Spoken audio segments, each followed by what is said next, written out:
Hello, my name is Malik Taylor.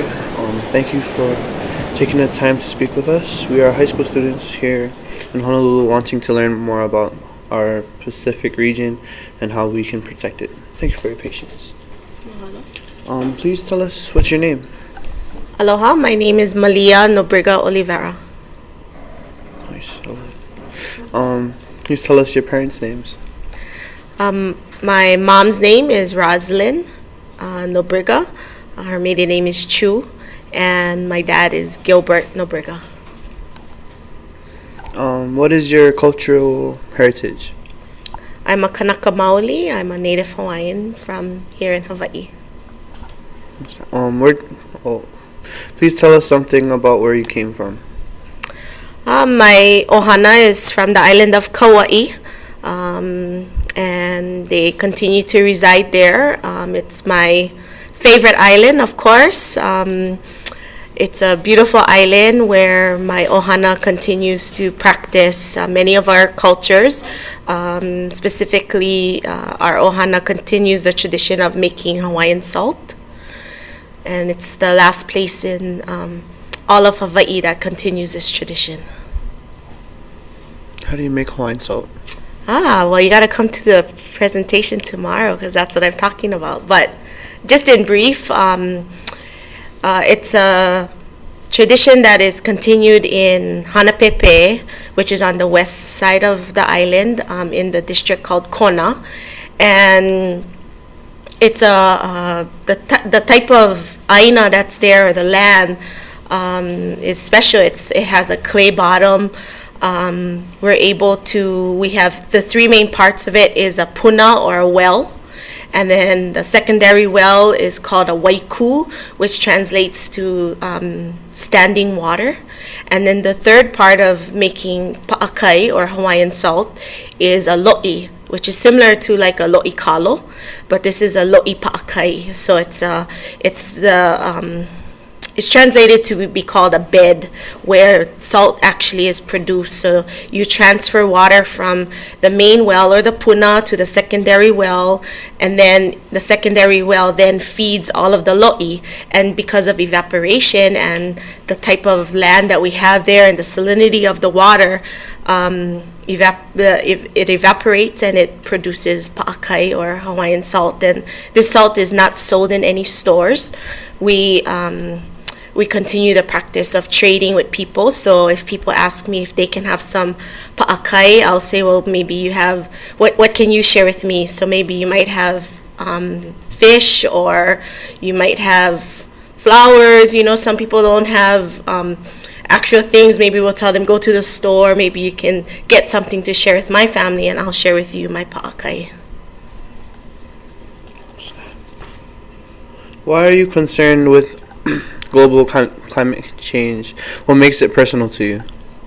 Actually, it kind of, us talking about pa'akai, or Hawaiian salt, leads well into this question, because that's really my own personal background in why I come to these conferences, or why I even talk about climate change. Because in making pa'akai, it really depends on the weather.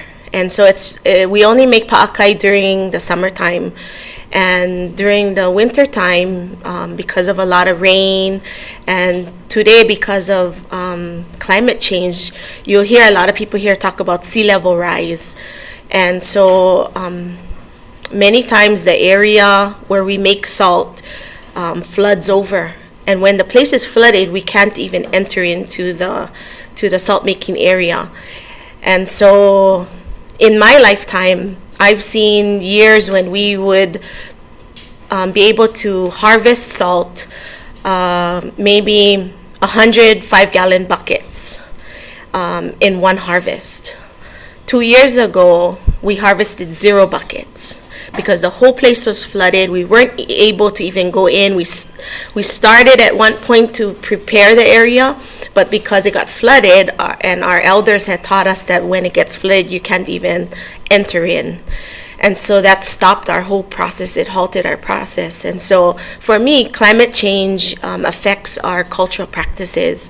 And salt is important to the Hawaiian culture, and I think many other cultures, because We use salt not only for food, but it's also medicinal property that we use for, healing. Maybe if we have sore throat, or if you have swollen, maybe you got hurt on your ankle or your wrist. It's a way to help heal you. It's a traditional way of healing.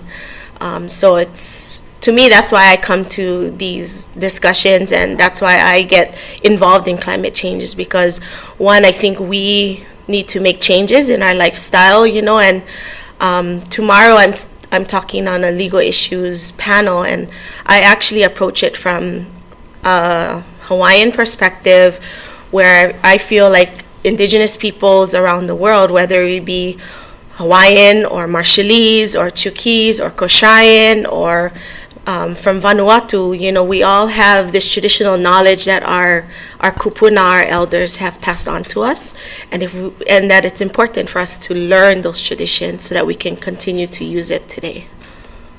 That was kind of long, yeah. It was okay. That's surprising. I learned so much.